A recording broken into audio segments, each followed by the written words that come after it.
আজি মই এই টুকৰাঝাৰ যিটো বাপ্টিষ্ট মিছন ইয়াত 97 এনুৱেল বড়ো বাপ্টিষ্ট চাৰ্চৰ যিটো এনুৱেল কনফাৰেঞ্চ আজি লাষ্ট দিন আছিলে, তিনিদিনীয়া কাৰ্যসূচীৰ পৰা এতিয়াকৈ সভাটো পাতি আছে। যেন হওক আহি পেলাই মই খুব ভাল লাগিছে। ইয়াত মানে একেলগে প্ৰভু ঈশ্বৰ যীশুখ্ৰীষ্টক আমি একেলগে প্ৰাৰ্থনা কৰিবলৈ পাই মই মনটো খুব ভাল লাগিছে। গতিকে আমি দল হিচাপে সকলোকে সমানে আমি সন্মান দি আহিছোঁ। আজি ইছলাম ধৰ্মই হওক, খ্ৰীষ্টান ধৰ্মীয় হওক বা হিন্দু ধৰ্মই হওক, আমি সকলোকে সমানে সন্মান দি আহিছোঁ। আৰু দি যাম, ধৰ্মৰ ক্ষেত্ৰতে হওক বা বিভিন্ন জাতি জনগোষ্ঠীৰ ক্ষেত্ৰতে হওক, আমি দল হিচাপে বা আমি ব্যক্তিগত হিচাপে মই সব ধৰ্মকে সমানে সন্মান দি পেলাই আহিছোঁ, সব জাতিকে সমানে সন্মান দি আহিছোঁ। কথা সেইটোৱে, বেলেগ আৰু একো নাই। আচ্ছা, যিহেতু সন্মুখত নিৰ্বাচন আছে, তাতে এই নিৰ্বাচনটো আহি আছে, এপ্ৰিল মাহৰ ভিতৰত হ'ব বুলি আমি শুনিছোঁ। এইটোতো বাৰে বাৰে কৈ আহিছোঁ, আমাৰ দলত এটাই সিদ্ধান্ত আছে যে কোনো দলৰ লগত মিত্ৰতা নকৰিব। আৰু দলত এটা সিদ্ধান্ত আছে, এইটো হ'ল দুটা লোকসভাত বিপেপে খেলিব, দৰং ওদালগুৰি এটা আৰু দুটা টুকৰাঝাৰ লোকসভা। আৰু প্ৰিপাৰেশ্যনটো খুব ভাল, দুটা সমষ্টি খুব ভাল। মানে দুটা সমষ্টিত আজিৰ দিনত 1 নম্বৰ পজিশ্যনত আছে, টুকৰাঝাৰৰ 1 নম্বৰ পজিশ্যনত আছে, দৰং ওদালগুৰি লোকসভাও 1 নম্বৰ পজিশ্যনত। নৱশৰণীয়া যিহেতু এইবাৰ প্ৰশ্ন উঠিছে, তাক খেলিবও নোৱাৰিব, তেনেহ'লে তাৰ ভোট বেংকটো ক'ত যাব? নাই, এইটো নৱশৰণীয়া খেলিব পাৰে নোৱাৰে, এইটো আজিলৈকে ইলেকশ্যন কমিশ্যনৰ পৰা এনেকুৱা নটিচ ওলোৱা নাই যে খেলিব নোৱাৰে বুলি। আজিতো সেইটো কোৱাটো মানে মোৰ কাৰণে অসুবিধা আছে। এইটো হয়, আমি শুনিছোঁ তাৰ ট্ৰাইবেল চাৰ্টিফিকেট কিবাটো কেঞ্চেল হ'ল, কিন্তু ইলেকশ্যন কমিশ্যনৰ পৰা সি ইলেকশ্যন খেলিব নোৱাৰে বুলি এটা কিবা আহিব লাগিব, তেতিয়াহে কনফাৰ্ম হ'ব। তেখেতৰ কিবা ফেক্টৰ হ'ব নেকি? নাই, ফেক্টৰ নাই, এতিয়া কোনো ফেক্টৰ নাই। নৱশৰণীয়া এতিয়া টুকৰাঝাৰ লোকসভাত ফেক্টৰ নহ'ব। আমাৰ যুঁজ হ'ব UPPLৰ লগত, যিহেতু ইহঁতে এলায়েন্সত আছে, BJP, CSP আৰু UPPL আৰু SCP।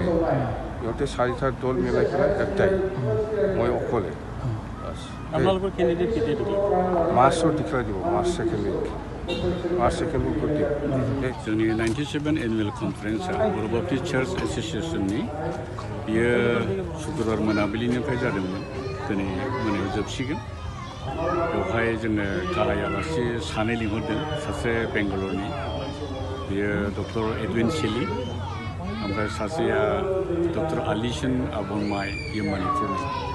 बिथाङा सासे मोजां सिंगार, ओमफ्राय मिउजिशियान, आरो बिसोरनि गियानजों आबुं जानाय, बिसोरनि खोथाफोरखौ मोजाङै बुंनो फोरोंनो गोरों।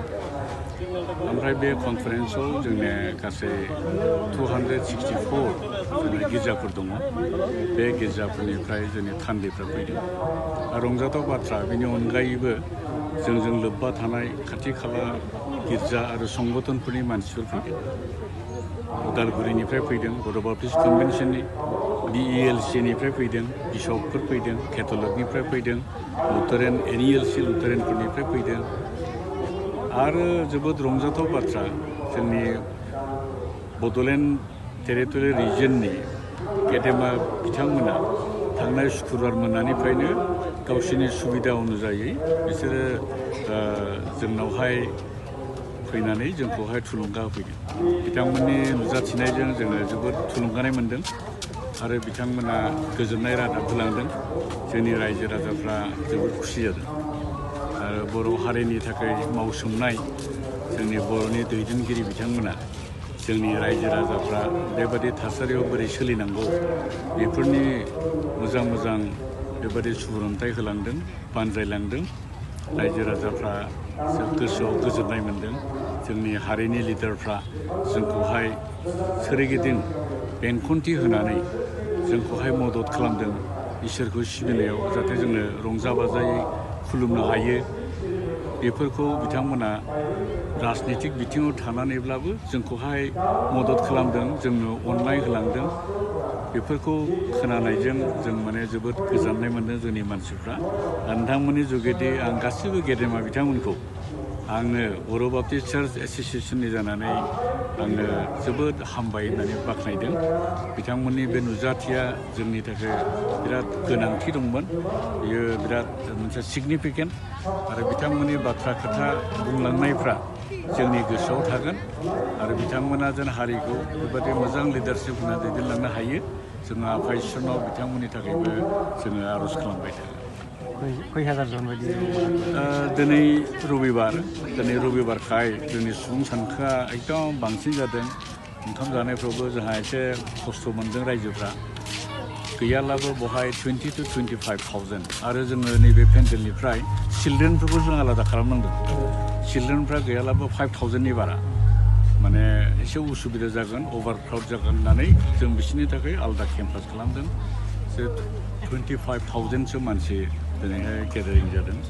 बयबो रंजा खुसियै मोसानाय मुसुरनाय हारिमुनि देंखो दामनायफोरजों इसोरखौ बाख्नायदों मोजाङैनो मोजां जागासिनो दङ आरो नोंथांमोना जोंनि बे खौरांफोरखौ मिथिहोनायनि थाखाय आरोबाव खेबसेबाव हामबाय होननानै बुंबाय बिटिआरनि अनगायै बबे जायगानिफ्राय बाहागो लाबोदों बिटिआरनि अनगायै जे नेपालनिफ्राय दङमोन ओमफ्राय वेस्ट बेंगलनिफ्राय दङ ओमफ्राय ओरै अरुणाचलानो ओमफ्राय अरुणाचलनि नामनिनि धेमाजिनि दङ ओमफ्राय कार्बि आंलंनि दङ डिमापुरनि दङ ओमफ्राय ओरैहाय जुनाइनि दङ थ' बे बिथांमोना फैबाय एसे खम बिसोरो अब्लाबो बहाय फैनानै लोगो लाफैदों जोङो नुदों भुटाननिफ्राय फैनायखौ जों नुनो मोननाय ओरैनो साबेसे फैदों ओरैनो भुटाननिफ्राय बेबादि बिसेस फैयाखै सासे सानै बिसोरो फैदों खिन्थु नेपालनिफ्राय एसे बांसिन फैदों